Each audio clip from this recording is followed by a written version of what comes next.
Bonjour à toutes et à tous, j'espère que vous allez bien. Je suis très heureuse de vous retrouver aujourd'hui pour une petite vidéo FAQ. Alors vous avez peut-être remarqué, mais sur la chaîne en ce moment j'essaye de tenir un rythme d'une vidéo par semaine.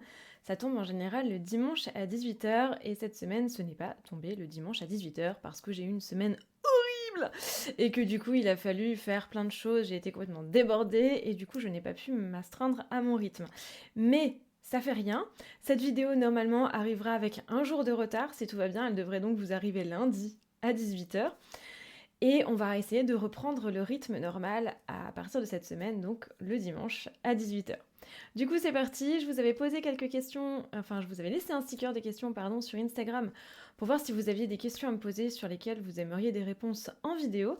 Donc, je les ai là, je les ai pas regardées. Ça va être la découverte avec vous et on se lance tout de suite. C'est parti. Alors, je prends mon petit téléphone et je regarde ça.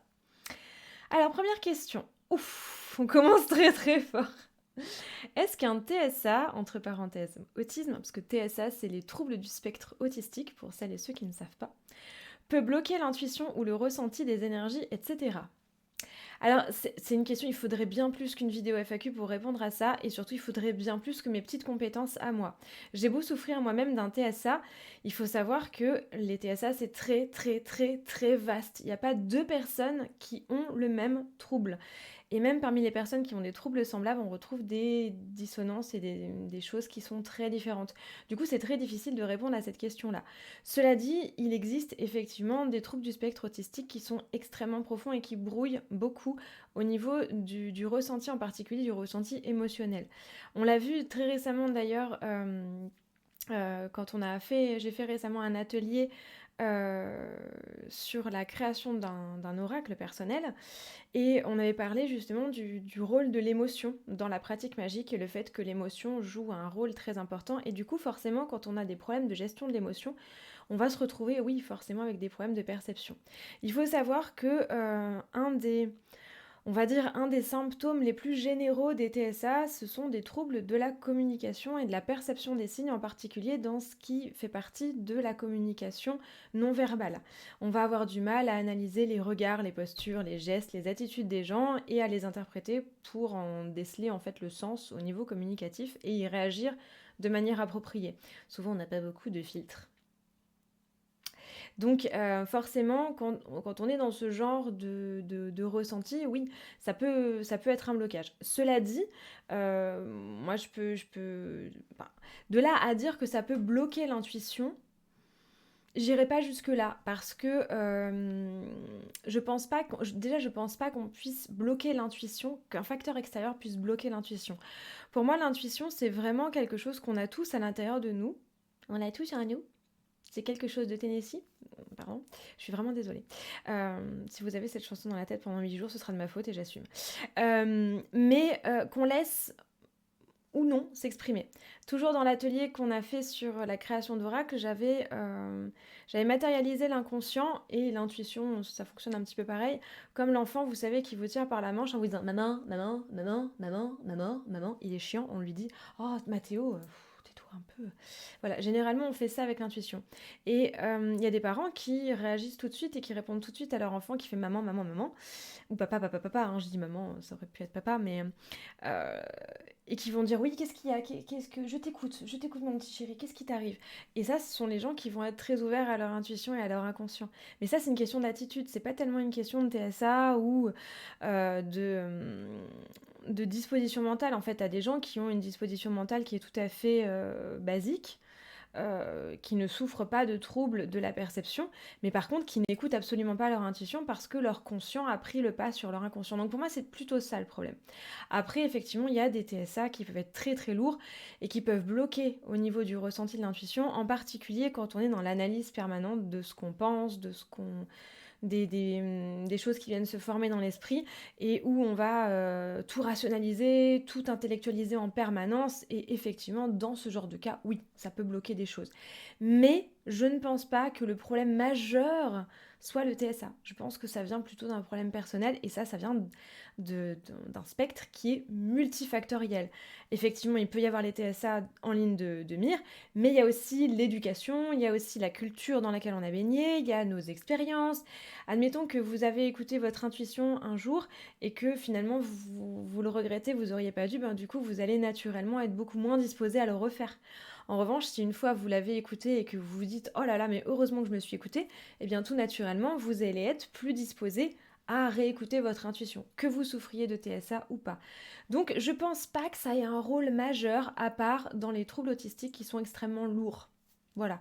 Mais dans les cas, en tout cas dans le cas comme le mien, moi personnellement, j'ai jamais eu l'impression, autant mes TSA ont été des freins monstrueux sur plein de choses dans ma vie, autant dans ma pratique magique et dans mon intuition, jamais. Donc voilà, c'est que mon ressenti. Là encore, je suis pas psychologue ni psychiatre, donc c'est très difficile pour moi de répondre à ça. Je connais pas tous les troubles qu'on peut rencontrer quand on souffre de TSA, parce que j'ai mes troubles à moi, mais ils ne sont pas les vôtres, ils ne sont pas ceux du voisin, donc c'est un peu difficile de répondre à cette question. Mais oui, disons que voilà, je pense pas que ce soit ça le frein majeur, on va dire. Question suivante, bonjour. Déjà bonjour, merci. Que penses-tu du tarot Seigneur des Anneaux? Lequel? Parce qu'il y en a plusieurs en fait, des tarots Seigneur des Anneaux. Euh, Alors, je vais vous parler de celui que je préfère, du coup. Récemment, j'en ai acquis un qui a été illustré par Thomas Hiro. Je vous mettrai la référence en barre d'informations si jamais ça vous intéresse. C'est un artiste qui a travaillé sur pas mal d'iconographie pop culture. Il a travaillé sur Guillermo del Toro, il a travaillé sur Labyrinthe, il a travaillé sur des choses comme ça. Et je crois qu'il va faire un tarot Dark Crystal d'ailleurs. Là, je suis hype. Et ce tarot, je l'adore, je le trouve sublime. C'est mon préféré parce que j'avoue que les autres m'ont toujours déçue. J'ai toujours été super déçue. J'en ai plusieurs, j'en ai 3 ou 4. Et c'est même pas la peine que je vous les montre ni que je vous en parle parce que honnêtement, je les ai pour la collection parce que je suis collectionneuse moi de trucs qui ont rapport à Tolkien et aussi dans les anneaux, mais j'en suis pas. J'en suis pas fan. Jusqu'à présent, bah, il est juste là. Jusqu'à présent, le jeu en lien avec le Seigneur des Anneaux que je préférais, c'était un jeu de cartes normal. C'était celui-là. Voilà. Un jeu de cartes classique, basique, que j'adore, qui est fait avec les images du film Les Deux Tours. Du coup, c'est un truc enfin, c'était un truc de mémorabilia qui coûtait pas grand chose et qui a pas une vocation normalement de jeu de divination, parce que c'est un jeu de cartes à jouer, mais je l'aime beaucoup et je l'utilise par contre en divination. Et j'avoue que depuis que j'ai celui de Thomas Hiro, il est incroyable. Je l'avais montré sur Instagram déjà, mais je vous mettrai les références en dessous. Je pense honnêtement, dans mon petit cœur de fan de Tolkien, que si vous aimez l'univers de Tolkien, c'est probablement celui qui vous plaira le plus. Donc c'est pour ça que je vous parle de celui-là en priorité. Question suivante. As-tu des livres de fiction qui t'inspirent dans ta pratique? Oh oui, plein, plein, plein, plein. Bah déjà, Le Seigneur des Anneaux, déjà, ça a été une grande source d'inspiration pendant très longtemps, et ça l'est toujours d'ailleurs, hein. C'est un bouquin dans lequel je trouve toujours des pépites et dans lequel je trouve toujours des choses. Après, j'ai aussi Le Songe d'une nuit d'été de Shakespeare que j'utilise beaucoup dans ma pratique. D'ailleurs, vous avez vu si vous suivez Une année en magie parce que j'en parle assez souvent en pop culture. Euh, Les Ensorceleuses de Alice Hoffman qui a inspiré le film du même nom. Enfin, au départ, en fait, le livre avait été traduit sous le titre Drôle de meurtre en famille, qui est un titre abominable. Et heureusement, depuis la sortie du film, ils l'ont retitré. Ils l'ont appelé donc du coup Les Ensorceleuses. Je l'aime beaucoup, beaucoup, beaucoup, beaucoup. Et il y a pas mal de petites choses de magie très basiques dedans qui sont vraiment, vraiment super cool. Euh, Les Brumes d'Avalon aussi, même si, bon, quand on sait, quand on connaît le véritable visage de l'autrice, on n'a plus trop envie de le relire, mais c'est un livre qui m'a beaucoup, beaucoup, donc Marion Zimmer Bradley, c'est un livre qui m'a beaucoup suivi dans ma pratique et que j'aime énormément, malgré tout. Donc je garde une espèce d'affection pour ce bouquin malgré ce que je sais aujourd'hui sur elle. Ouais, il y en a beaucoup, hein, sinon. Brida de Paulo Coelho aussi, dont j'avais déjà parlé aussi dans Une année en magie, qui est plein de petits morceaux de sagesse et de pratiques magiques très instinctives, qui est très très intéressant. Donc ouais, mais généralement, en fait, toutes les lectures peuvent être inspirantes pour moi. Il y a plein de choses super chouettes. Là, récemment, j'avais trouvé plein de pépites dans, dans la version de Daniel Kellman du roman de Till Espiègle, où il y avait des choses super sympas sur les carrés magiques, en particulier le carré Sator. Donc voilà, je pense qu'il faut toujours garder, garder un œil ouvert en fait quand on lit un livre de fiction, parce qu'on peut trouver des petites pépites de sagesse magique, même là où c'est très improbable. Donc, mais bon, globalement, les premiers qui me viennent à l'esprit, c'est ceux-là, en tout cas. Mais oui, oui, ça m'inspire beaucoup. Et pas que les livres d'ailleurs, hein, les films, les chansons, les séries, la pop culture, c'est la vie. Question suivante. Est-ce qu'on peut s'inscrire en cours d'année sur une année en magie? Oui, bien sûr. Bien sûr, une année en magie, c'est un programme qui certes est conçu par saison, mais chaque numéro est indépendant. Et oui, oui, vous pouvez vous inscrire quand vous voulez sans aucun problème. Il n'y a pas d'engagement. Vous pouvez vous inscrire pour un mois, vous pouvez arrêter ensuite, vous pouvez reprendre un peu plus tard. Si jamais vous avez envie de récupérer les numéros d'avant, si vous vous inscrivez en cours de route et que vous avez envie d'avoir le tout pour l'aspect collection, ils sont tous sur la boutique Etsy. Tous les liens sont dans la barre d'infos de toute façon. Mais oui, oui, c'est quelque chose... chaque numéro est vraiment indépendant. Même si on a quelques petits fils rouges, notamment en vidéo, où on a une vidéo sur les 4 qui est suivie, entre guillemets, puisqu'on voit 3 cartes du Lenormand chaque mois. Mais sinon, tout le reste peut être complètement pris à part. Donc oui, bien sûr, tu peux t'inscrire en cours d'année, il n'y a absolument aucun souci. Et il y a plein de gens d'ailleurs qui le font, enfin plein. Non, plus maintenant, mais il y a pas mal de gens qui ont fait ça, qui s'étaient inscrits en cours d'année, et je pense pas que ça ait jamais posé problème là-dessus. J'essaye de faire en sorte que justement, même si je fais des références quelquefois à des numéros précédents, parce que je veux pas répéter à chaque fois pour ceux qui les ont déjà lus, mais, euh, mais oui, bien sûr, j'essaye toujours, de toute façon, même quand je fais des références à des numéros précédents, d'expliquer rapidement pour ceux qui ne les ont pas et pour qu'on ne perde pas du sens dans ce que je dis. Donc oui, oui, tous les numéros sont indépendants et tu peux t'inscrire quand tu veux. Question suivante. Quels sont les piliers de la cartomancie selon toi? Alors ça, c'est intéressant comme question. Quels sont les piliers de la cartomancie selon toi? Ah, déjà, déjà le choix du jeu. Ça me semble fondamental. On l'a vu dans l'atelier justement créer un oracle. Euh, Chaque jeu va avoir une batterie de symboles et une mythologie qui vont nous parler euh, plus ou moins. C'est-à-dire qu'on a tendance des fois à choisir des jeux parce qu'ils sont jolis ou parce qu'ils sont plébiscités par la critique, parce que c'est des jeux qui parlent à beaucoup de monde. Et puis on se retrouve avec un jeu qui au final ne nous parle pas tant que ça. Mais il y a des jeux que j'ai achetés parce que je les trouvais sublimes. Et en fait, quand j'ai essayé de tirer avec, je me suis retrouvée comme une poule qui a trouvé un couteau suisse à pas savoir quoi faire avec ça. Et au contraire, il y a des jeux que j'ai et que je trouve pas beaux. Et pourtant, la lecture est d'une fluidité extraordinaire. Donc je pense que le premier pilier, c'est ça. Déjà, de trouver son jeu. Et puis quand on ne le trouve pas, de le créer. Mais ça me semble bien. De trouver un jeu qui colle au maximum à ce que j'appelle notre mythologie personnelle, en fait, à tout ce système de symboles qui fait partie de notre inconscient et qui nous parle en fait directement. Parce que si on se retrouve avec des symboles qui vont à l'encontre des nôtres, et ben on va avoir du mal, même si on connaît l'interprétation, on va avoir du mal à les interpréter parce que ça va pas être naturel en fait. Donc plus les symboles collent à ce que vous sentez vous intuitivement, et plus ça va être facile de lire. Donc ça me semble important. Premier pilier, ça va être ça. Le deuxième pilier, je crois que c'est le détachement. Et ça, je pense que c'est le plus difficile. Vous avez peut-être remarqué quand vous tirez les cartes à quelqu'un d'autre et quand vous tirez les cartes pour vous, c'est beaucoup plus facile pour les autres que pour soi.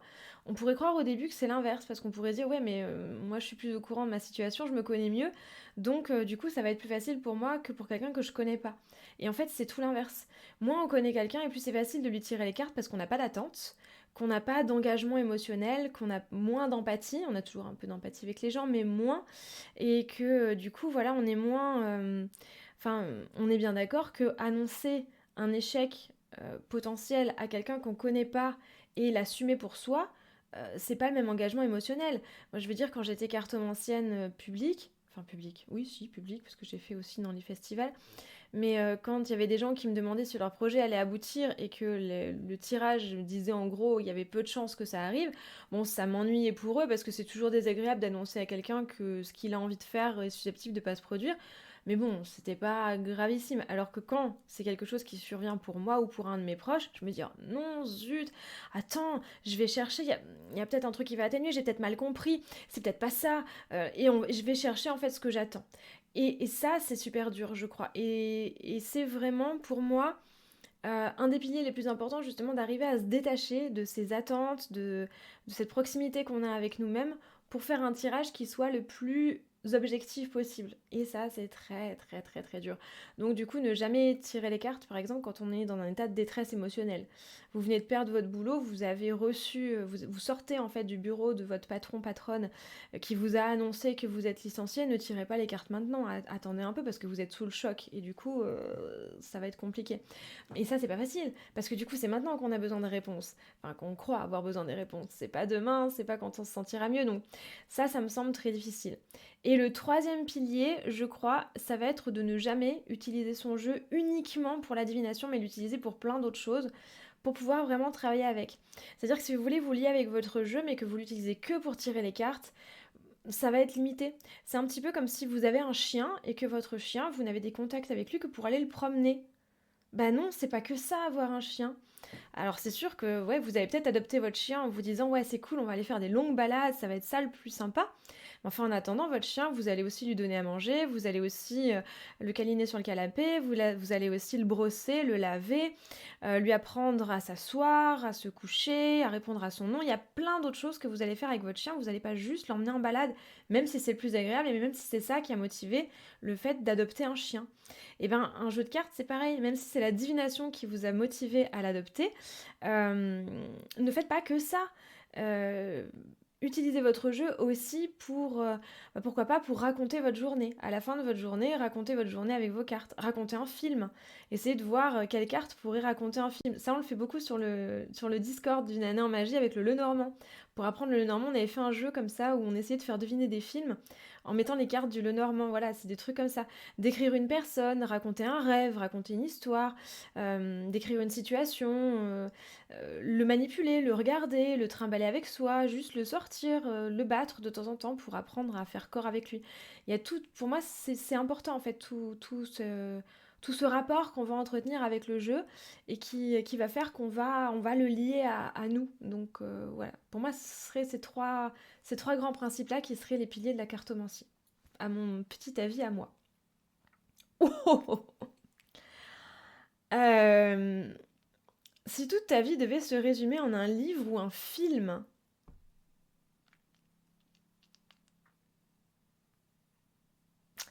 alors là tu m'as perdu, très clairement. Honnêtement, c'est tellement difficile comme question. Il faudrait que je réfléchisse à ça. Ouais, j'aurais dû lire les questions avant. Euh, Ce serait déjà plutôt un livre, je pense. Le premier qui me vient, comme ça, intuitivement, comme ça pop d'un coup, donc je vais dire celui-ci. C'est peut-être pas celui que je choisirais au final en y réfléchissant, ce serait Stardust de Neil Gaiman. Je sais pas pourquoi. Ce livre, il a une résonance en fait. Il me ressemble pas tant que ça, même si j'ai beaucoup de points communs avec Tristan, avec le héros, mais pas tant que ça. Mais je pense que ouais, c'est peut-être un des livres. D'ailleurs, oui, celui-ci aussi, je l'utilise énormément dans ma pratique. Je l'ai oublié tout à l'heure. Quelle honte, quel scandale. Mais ouais, c'est un des livres qui m'a le plus appris en fait. J'ai appris énormément de choses en lisant ce livre. Et à chaque fois que je le relis, j'apprends d'autres choses. Le film est très très bien aussi. Il est très différent du livre, mais il est différent bien aussi. C'est-à-dire que c'est presque une version alternative de l'histoire qui est pas mal aussi. Donc, mais j'ai une préférence pour le livre. Et en plus, c'était un cadeau qui m'avait été fait par un ami. Et voilà, je l'avais lu avec ce bagage émotionnel là. Donc, ça résume pas ma vie, mais ça fait partie des livres de ma vie, on va dire. C'est pas l'homme de ma vie, mais voilà, mais je sais pas si ça résumerait ma vie, parce qu'honnêtement, ma vie, je pense pas qu'il y ait une fiction qui soit suffisamment chiante pour être appliquée à ma vie, honnêtement. Je dirais ça, mais voilà, peut-être qu'il y a autre chose qui va popper d'ici la fin de la vidéo, je ne sais pas. As-tu une méthode pour travailler avec une divinité pour laquelle on a peu de sources? J'aimerais dire oui. J'aimerais vraiment te dire oui. Euh, Faut apprendre à gérer la frustration. En fait, je crois que la méthode, elle est là. Parce que oui, c'est très désagréable de faire des recherches sur une divinité, de se rendre compte de la pauvreté des sources. C'est un truc dont je souffre beaucoup dans ma pratique parce que mon panthéon, j'ai commencé avec un panthéon qui était essentiellement celte, donc pour lequel les sources étaient quand même relativement nombreuses, surtout en français. Donc il y a des très très bons auteurs en archéologie et mythologie celtique dans le paysage littéraire francophone, donc il y a pas mal de choses qui sont bien.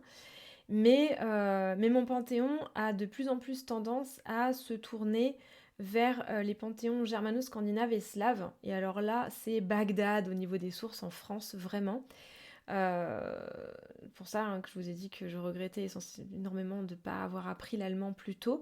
Mais quand on se heurte à la pauvreté des sources, il y a des dieux et des déesses pour lesquels on a très peu de sources, quoi qu'il en soit, dans quelque langue que ce soit.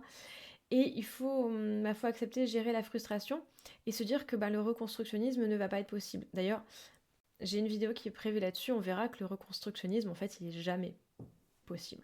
Jamais à 100%. Et que du coup, bah, faut en faire son deuil, en quelque sorte, de ce processus-là. Mais ouais, il faut se dire, ok, j'ai pas de source, eh bien, je vais faire ma sauce. Et je vais le faire en sachant que je ne suis pas dans une optique de reconstruction, donc que je suis dans une optique de syncrétisme. Et à partir de là, alors il ne s'agit pas de faire n'importe quoi, bien entendu, de ne pas se dire, bah tiens, je vais offrir du gui à Balder, ça va être trop bien. Non, on va éviter ce genre de choses. Mais de se dire, ok, j'ai pas les sources, j'ai très peu de matériel. À partir du matériel que j'ai, qu'est-ce que je peux faire et qu'est-ce qui me semble logique. Et surtout, ce qu'on peut faire et ce qui peut être intéressant, c'est de faire des recherches sur les divinités et les cultes qui sont issus du même panthéon que cette divinité-là. C'est-à-dire que vous allez pouvoir repérer des schémas, euh, des points communs entre les cultes, la perception, la manière dont les dieux étaient symbolisés dans la même culture. Et vous allez pouvoir vous dire, eh ben, si on avait par exemple l'habitude d'adresser, je vous dis des choses comme ça, hein, on avait l'habitude d'adresser des sacrifices aux dieux à une date précise, ben, il y a de fortes chances pour que ce dieu-là, on lui adressait aussi des sacrifices à une date précise. On n'a pas la date aujourd'hui, mais vous pouvez vous dire, bah, je vais utiliser la date à laquelle j'ai commencé à m'intéresser à lui ou à elle. Ça peut être une option. Ou alors, par exemple, on sait que les dieux n'étaient pas vénérés dans des temples, mais étaient vénérés dehors.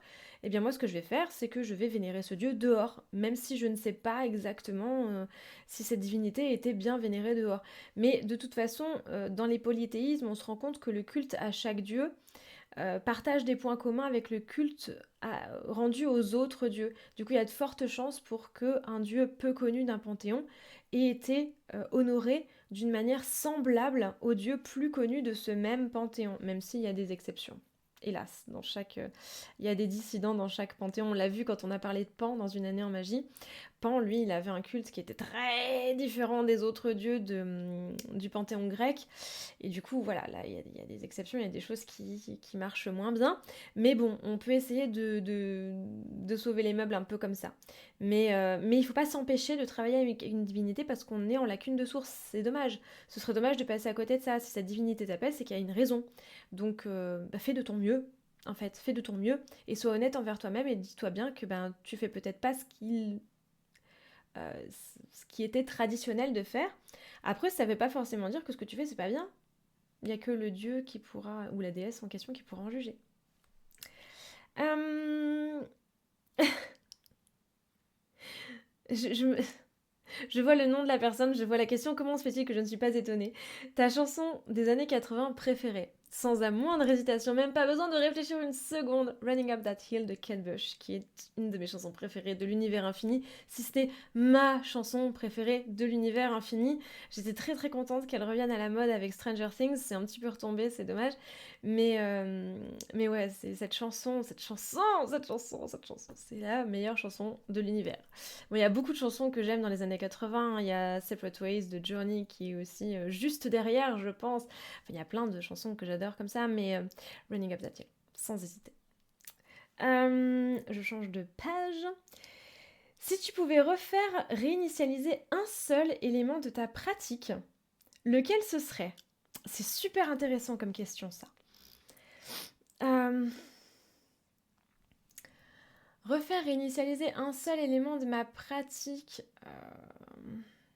J'ai pas de regrets par rapport à ma pratique, même mes erreurs. Et en fait, j'aimerais pas réinitialiser mes erreurs parce que j'ai appris à chaque fois et que je pense que si j'avais pas fait ces erreurs-là, j'aurais pas appris. Et du coup, je serais pas devenue la personne que je suis aujourd'hui. J'étais presque tentée de dire je ferais pas mon grimoire comme il est aujourd'hui parce qu'il est trop gros, il est trop lourd, il est trop imposant. Mais en même temps, je me dis que si je l'avais pas fait, j'aurais pas su qu'un gros grimoire trop gros, trop lourd, trop imposant pouvait être gênant et je serais restée avec un regret. Donc, je sais pas si je voudrais. Alors, je voudrais pas refaire des choses. Après, il y a peut-être des choses que j'aimerais revivre. Euh, Dans ce sens-là, c'est-à-dire revenir à cette phase-là et la revivre à l'identique. Ouais, il y a des passages que j'aimerais bien revivre à l'identique. Il y a des moments de ma pratique qui ont été énormes. Par exemple, ma première séance de spiritisme. Ça a été un moment qui a été un jalon énorme dans ma pratique. Vraiment, il y a eu un avant et un après, très clairement. Pourtant, c'était schlag. C'était fait dans un petit coin du CDI de mon collège, c'était pour vous dire, sur une table isolée entre deux bibliothèques cachées, un peu en scred et tout. Enfin, c'était vraiment pas mystique comme expérience, mais enfin sur le papier, mais en réalité ça a été le point de départ de beaucoup de choses. Et ça j'aimerais le revivre, j'aimerais le refaire. Ouais, ça c'est un truc que j'aimerais bien. Mais du coup je changerais rien. Même si aujourd'hui j'ai conscience que avec le recul aujourd'hui je le ferai pas de la même façon. D'ailleurs je ne fais pas mes séances de spiritisme de la manière dont je l'avais fait à ce moment-là. Mais si je les fais aujourd'hui de cette façon-là, c'est justement parce que je les ai faites ainsi il y a quelques décennies maintenant. Voilà, donc je voudrais rien retoucher en fait à mon passé, rien du tout, parce que les erreurs c'est trop important et c'est trop riche d'enseignements. Par contre, ouais, revivre des moments, prendre une DeLorean et refaire des moments, ouais, sans hésiter carrément. Ton sort préféré? Ah, mon sort préféré. Euh, Il y en a un que j'aime beaucoup, que je refais souvent. C'est celui que j'ai appelé pardon, mange tes dents mécréant. Oui, je donne des noms un peu discutables à mes sortilèges, en vrai.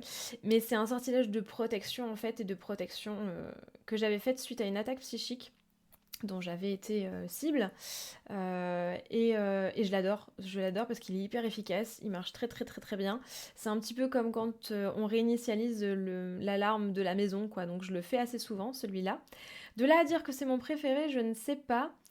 Je refais rarement des sortilèges en réalité, rarement à l'identique, à part celui-là, parce que celui-là je le rafraîchis, mais je refais pas. euh, Après, dans tous les sortilèges que j'ai jetés, celui que j'ai le plus aimé, que j'ai préféré, je pense que c'était un sortilège de Dreamwalking. Voilà. Euh, mais voilà, de là à dire que je le referai pas aujourd'hui, c'est un truc qui est pas forcément éthique. Mais ouais, je sais pas. Celui-là ou. Ouais, mon petit sort de protection quand même, ça, j'avoue que je l'aime beaucoup celui-là. J'avoue que je l'aime beaucoup. Est-ce que tu as des ressources sur la sorcellerie traditionnelle, la sorcellerie traditionnelle, Cunning Folk, Witch Sabbath, familier, etc. Gemma Gary. Gemma Gary. Voilà. Gemma Gary, j'adore. J'adore. C'est une autrice américaine. Alors, par contre, elle n'est pas traduite en français à ma connaissance, donc faut lire l'anglais. Bon, faut savoir, c'est relativement facile à lire. Mon bouquin préféré d'elle s'appelle The Black Toad, le crapaud noir. Je vous mettrai la référence en barre d'infos si j'y pense, parce que du coup, j'ai dit que j'allais mettre plein de trucs en barre d'infos. Je me connais, je vais en oublier les trois quarts. Mais ouais, j'aime beaucoup ce qu'elle fait. Donc ouais, je pense que ce serait ma référence en la matière, sans hésiter. Connaissez-vous les travaux du docteur Jean-Jacques Charbonnier portant sur la vie après, entre guillemets, la mort? Pas du tout. Voilà, ce sera la question la plus rapide, mais du coup je vais aller regarder parce que ça m'intrigue. Et enfin, la dernière question, mais non des moindres, comment revenir à la pratique magique après des mois de vide, moments difficiles, tout ça? Et bien justement, je veux faire une vidéo entièrement là-dessus. Parce que bah, si vous me suivez depuis quelques temps, quelques années, du moins, vous savez que je suis passée par des phases de vide intersidérales. Et du coup, je suis en train de préparer une vidéo sur ce sujet. Donc j'y répondrai à ta question dans une vidéo qui lui sera dédiée. On aura tout le temps de s'attarder là-dessus parce que c'est très très vaste. Voilà, je vous remercie beaucoup de m'avoir regardé. J'espère que cette vidéo vous a plu. Si c'est le cas, n'hésitez pas à lui laisser un petit j'aime, un petit commentaire, à la partager ou à vous abonner à la page. C'est toujours un très très grand plaisir pour moi de vous lire. Si vous voulez me soutenir, vous pouvez aussi me laisser un petit pourboire sur Ko-fi ou rejoindre le programme Une année en magie sur Patreon. C'est un programme qui vous donne accès à 4 vidéos supplémentaires par mois pour encore plus de mois et un livret d'une centaine de pages à peu près pour mettre encore plus de magie dans votre quotidien. Merci beaucoup pour votre soutien. On se retrouve très très vite pour une nouvelle vidéo, donc à l'horaire habituel le dimanche à 18h. En attendant, prenez un grand soin de vous, portez-vous bien et surtout, restez magiques. Bye!